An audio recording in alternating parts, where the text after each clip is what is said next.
கொம்பன் Jagan team அப்படின்னு ஒரு ID create பண்ணி, கொம்பன் ஜெகன் வகையரா அப்படின்னு இன்னொரு ஐடி கிரியேட் பண்ணி என்னுடைய ஃபோட்டோவை போட்டு விரைவில் தலைகள் சிதறும் அப்படின்னு ஒரு என்னுடைய ஃபோட்டோவை போட்டு மிரட்டல் தோணியில் அந்த இறந்து போன நபருடைய வீடியோ ஃபோட்டோஸ் இதெல்லாம் போட்டு இன்ஸ்டாகிராம் ரீல்ஸ் இதெல்லாம் போட்டிருந்தாங்க.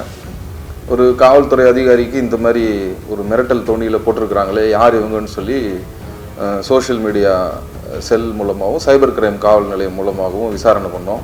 விசாரணை பண்ணதில் ஒரு 3-4 பேரை நம்ம வந்து ஐடென்டிஃபை பண்ணோம். அவங்கள விசாரித்ததில் வந்து அவங்கெல்லாம் இளஞ்சீரார்கள்னு தெரிஞ்சுது. 18 வயசுக்கு உட்பட்ட சிறுவர்கள். இந்த இளஞ்சீரார்கள் வந்து ஏன் இந்த மாதிரி பண்ணியிருக்கிறாங்க அப்படின்னா, இந்த கொம்பன் ஜெகன் அப்படின்ற பேரில் இருக்கிற ஜெகன் வந்து சென்ற வருடம் காவல்துறையினருடைய நடவடிக்கையால் ஒரு ஆய்வாளரை தாக்க வரும்போது துப்பாக்கி சுடு நடந்து அவர் இறந்துடுறாரு. அந்த தொடர்ச்சியாக அவரை பின்பற்றுகிற இந்த இளைஞர்கள் இந்த மாதிரி போட்டுட்டு வராங்க. எதனால் போடுறாங்க அப்படின்னா, அவரை ஃபாலோ பண்ணணும், அவரை மாதிரி நாங்களும் அவங்க சொல்கிற வார்த்தைகள் வந்து கெத்தா மாசா காவல்துறையினருடைய பாதுகாப்பில் அப்படின்னு. இது காவல்துறையினருடைய பாதுகாப்பில் இந்த இன்ஸ்டாகிராம் ரீல்ஸு, இந்த ஃபேஸ்புக்கில் வர ஸ்டோரிஸு இதெல்லாம் வந்து அவரை நீதிமன்றத்துக்கு உட்படுத்தும் போது, சிறைக்கு கொண்டு போகும் பொழுது, காவல்துறையுடைய விசாரணைக்கு எடுத்துகிட்டு வரும்போது காவல்துறையினர் கூட இருப்பாங்க. அதில் ஒரு குறிப்பிட்ட பகுதிகளை வீடியோ அவருடைய ஃபாலோவர்ஸு அவரே வீடியோ எடுத்து வச்சுக்கிட்டு அதுக்கு ஒரு சினிமாவில் இருக்கிற பேக்ரவுண்டு மியூசிக் ஒன்று போட்டுட்டு இதை ரொம்ப பிரம்மாண்டமாக காட்டிக்கிறதுக்காக போடுறாங்க. இதை பார்த்து நிறைய பேர் நம்மளும் இப்படி வாழணும்னு இளைஞர்கள் வந்து தவறான பாதையில் போக நினைக்கிறாங்க. இந்த சிறுவர்கள் அந்த மாதிரி வழக்கு பதிவு செய்து விட்டோம்.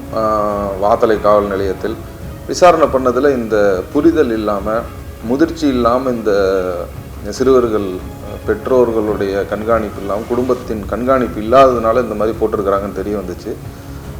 உடனடியாக குற்ற நடவடிக்கை எடுக்க வேண்டாம், இவங்களுக்கு திருந்துறதுக்கு ஒரு வாய்ப்பு கொடுப்போம் அப்படின்னு அவங்களோட குடும்பத்தினரையும் கூப்பிட்டு அறிவுரை வழங்கி, இனிமேல் இந்த மாதிரிலாம் பண்ணக்கூடாது, நம்ம இன்ஸ்டாகிராம் ஃபேஸ்புக் இதிலெல்லாம் என்ன பதிவு பண்ணுறோம், என்ன பார்க்குறோம், இதிலெல்லாம் வந்து ஒரு கண் பார்வை இருக்கணும் குடும்பத்தினருக்கு. ஏன்னா இப்போ நிறையா இந்த 2 வீலரில் சாகசம் செய்கிற மாதிரியெல்லாம் வீடியோஸு ரீல்ஸ் எல்லாம் வருது. போதைப் பொருட்கள் பழக்கங்களை பெருமைப்படுத்துகிற மாதிரி சில பேர் போடுறாங்க. பாட்டு, கானா பாட்டு இதெல்லாம் போட்டிருக்கிறாங்க. இதில் எல்லாத்துலேயுமே வழக்கு பதிவு செஞ்சுருக்கிறோம், கைது பண்ணியிருக்கிறோம். இதை வந்து ஒரு தவறான காரியத்தை செஞ்சு அதில் பெருமைப்படுத்தி கொள்ள, தான் பெரியாள் என்று காட்டிக்கொள்ள சில பேர் பண்ணுறாங்க. ஏன்னா சோஷியல் மீடியாவில் இன்ஸ்டாகிராம், ஃபேஸ்புக்கு, ட்விட்டர், எக்ஸ் தளம் இதிலெல்லாம் வந்து யார் ஒருத்தர் அதிக லைக்ஸு ஷேர் வாங்குறாங்க அப்படின்றது தான் இப்போது எல்லாரும் ஆசைப்படுறது. அந்த லைக்ஸு ஷேர் வாங்குறதுல ஏதாவது கோமாளித்தனம், குட்டிக்கரணம் அடிக்கிற வேலையெல்லாம் பார்க்குறாங்க. அது தவறான காரியம். ஏன்னா ஒருத்தர் வாக்கிங் பண்ணுற மாதிரியோ ஜிம்முக்கு போகிற மாதிரியோ போட்டால் பெருமளவில் லைக்ஸு கிடைக்கிறது இல்லைன்னு நான் உணர்கிறேன். அதே இது ஒரு மரத்துலேருந்து கீழே குதிக்கிற மாதிரியோ இல்லை ஒரு 2 வீலரில் சாகசம் பண்ணுற மாதிரியோ போட்டால் அவருக்கு நிறைய ஃபாலோவர்ஸ் இருக்கிறாங்க. ஒரு 2 வீலரில் வந்து 220 வரைக்கும் ஸ்பீடு போகலான்னா இவர் 200ல் ஓட்டி காமிக்கிறார், என் பைக்கில் இவ்வளோ வேகமாக என்னால் போக முடியும். இதெல்லாம் தவறு. இது பின்னாடி வழக்குகள் வருது. வழக்குகள் வர்றதுனால இவங்களோட எதிர்காலம் பாதிக்கப்படலாம். எந்த வேலைக்கும் போக முடியாது, என்ஓசி கிடைக்காது, வெளிநாடு போக முடியாது. எந்த போலீஸ் வெரிஃபிகேஷனுக்கு வந்தாலும் இவருடைய பின்னணி அதில் பதிவாயிருக்கு. இந்தியாவில் இல்லை, உலகத்தில் எங்கே போனாலும் இவர் மேலே ஒரு குற்ற வழக்கு இருக்குன்றது ரெக்கார்டில் வந்துடுது.